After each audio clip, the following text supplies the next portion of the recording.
Hello, I'm your co-host, Derek Metzner. And I'm your other co-host, Phoenix McElroy. And this is Rewind Music News. On Rewind News, Derek and I talk about everything music, from bands to musicals to our segment today on how music programs in schools are important, what they're able to do for students, how they bring people together, and the teachers who are the brains and hearts behind these programs. Today, we're going to focus on one school in particular, Bayport High School. Now to Derek, who will tell you more about Bayport. Thank you for that introduction, Phoenix. Bayport is part of the Howard Swamico School District, aka HSSD. Bayport opened its doors in 1963. They are home to the Pirates. Bayport has been recognized as one of the top high schools in the nation by Newsweek and the Washington Post. Bayport's motto is serving, learning, achieving, together. Now back over to Phoenix, who will give you an in-depth look into Bayport's band. Thank you, Derek. Bayport's band has been very successful in recent years. They've had the opportunity to play at events like the Orange Bowl Parade, Sugar Bowl Halftime Show, Hollywood Christmas Parade, and the Orlando Christmas Parade. Bayport's band program is made up of 3 concert bands: the Symphonic Band, which is for freshmen and new players, the Concert Band, and the Wind Ensemble, which is audition only. Their marching band produce a halftime show at their football game, accompanied by the color guard, to produce a fantastic show. The band directors are Ashley Segrist and Kyle Segrist. And now to Derek in the field, who is at Bayport with one of the band directors, Ashley Segrist. Thank you, Phoenix. So, hello, I'm Derek. I'm here with Mrs. Segrist, one of the directors from the Bayport Band. So, why do you think band is important to the viewers of tomorrow? I think band in any school is a huge part of the identity of a building, whether people directly realize that or not. You know, you see a bunch of people doing what they love to do. That really, I think, helps the overall school spirit of a school. And so that's kind of a really good way for us to broaden our audience base and for people to be inspired, about band. So, I overheard you talking about what happened this year with the marching band show. Like, something extraordinarily happened when the high schoolers never paid attention really, and then all of a sudden they just snapped. What do you think did that? There was not a whole lot of attention paid to the band, for example, during our halftime show or at pep band for basketball season, for example. I know that for me, a goal for the Bayport program was to get a lot more attention in a positive way towards the band program. And so we started doing songs that were a lot more current that the student body could maybe relate to. We started adding a lot more technology and modern elements to the marching show, just so that it was more up with the time. Just make it so engaging that it was hard for the students to turn away. And that was always the goal, but on that first game, the moment that I think you're talking about was when we were performing our show, and Mr. Seeger said, look over there. And I turned and I looked and I saw the student section all waving their phone lights together as an entire student section during the middle movement of our show. It was almost pin drop quiet in that entire audience, where I had all the attention focused towards the band, and it was just this really rewarding moment of realizing that we were starting to make a dent and make some progress in building a better relationship between the general population of the community and the band program. So, thank you, Mrs. Segrist, for taking time out of your day and helping us along in this news story. Back to you, Phoenix. Thank you, Derek, for a great interview. Mrs. Segrist had some great points there on how music can bring a group of people together that were once apart. Going on what she was talking about, here are some benefits of music in schools.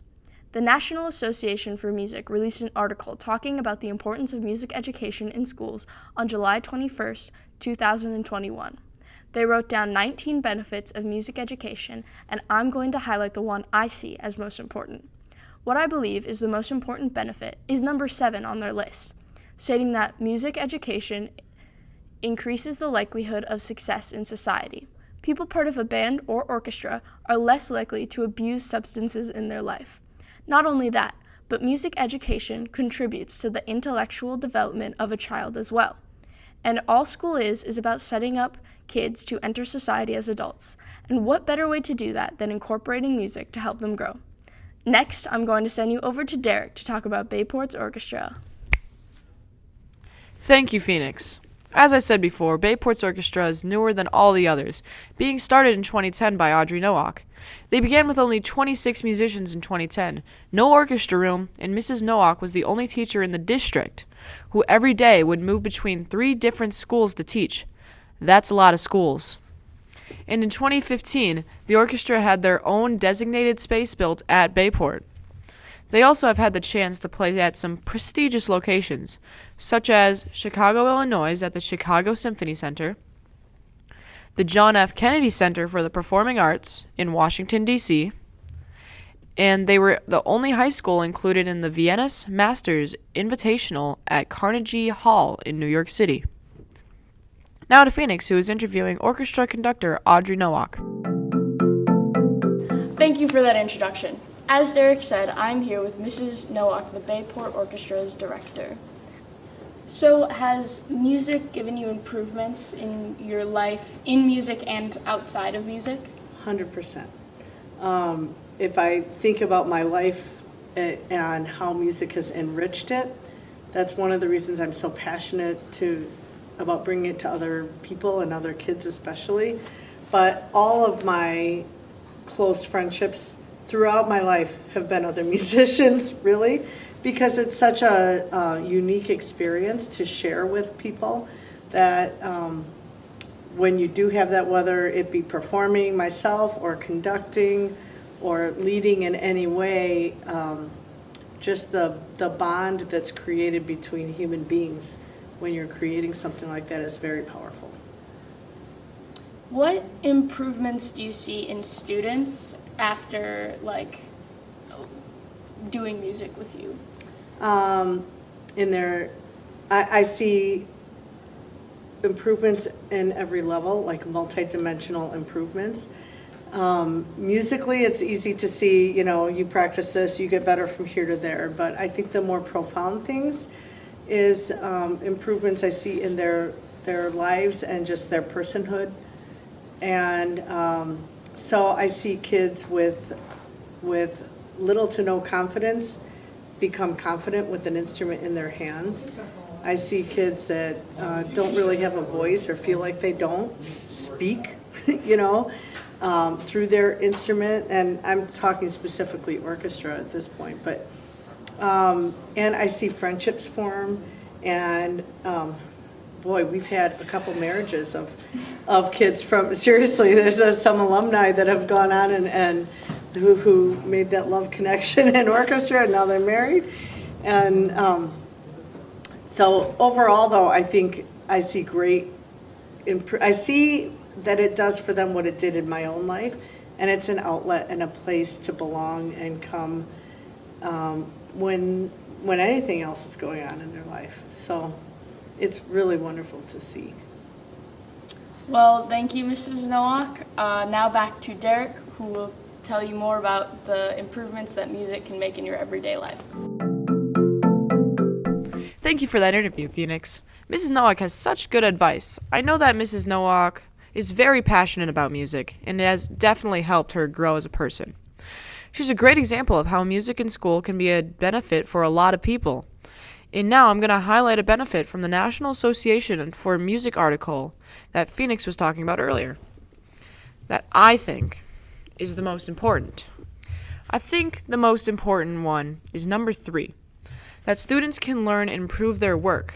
She was able to learn and improve her work, just like number 3. Number 3 is also important in school because teachers are always trying to get you to improve your work, but some people don't know how. With music programs, more students will be able to gauge how they're able to change their work and make it better. Now over to Phoenix, who will talk about our last music program at Bayport Choir. Thanks, Derek. The Bayport Choir is directed by Tammy Witter and Michael Pufall. The concert choir, run by Mr. Pufall, does things like caroling and singing with other groups.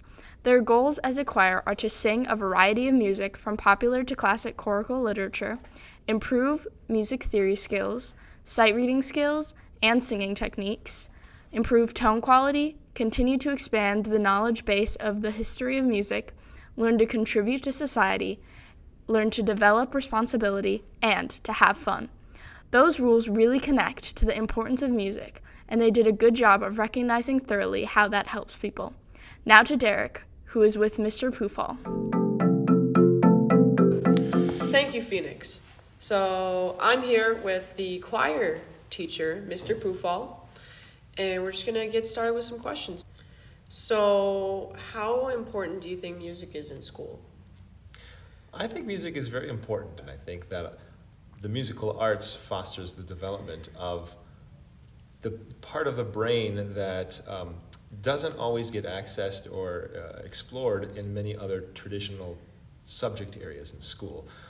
So I feel very fortunate to be teaching a subject that allows us to really delve into the whole person and to access parts of the brain that, when stimulated, have been shown with documentation and studies that it activates the brain in a way and makes for a healthier whole person. So have you seen any improvements in students while you've been teaching here at Bayport? Improvements because of taking music? Yeah. Well, I think what I experience is the connection between members of the choir. And I could say the same thing about orchestra or band too. We can come together for the sake of doing something together, and that's very powerful. You come for a single purpose of making a quality musical experience, and you respect one another while doing that. I think that's a way that we can thrive in school. You heard it here, folks. This was Mr. Pufall. I'm Derek Metzner here at Bayport High School. Back to you, Phoenix. Thanks, Derek. Those are some great points made by Mr. Pufall. Now that we're getting to the end of our show, I'm going to send you back to Derek, who will conclude our show. Thanks, Phoenix. I hope you've had a good time learning about Bayport's music programs and how important music is in schools. Thank you to Mrs. Segrist, Mrs. Nowak, and Mr. Pufall for your time and your insight. Have a great day and come back tomorrow to see our next segment. I'm your co-host, Derek Metzner. And I'm your other co-host, Phoenix McElroy. And we're Rewind Music News.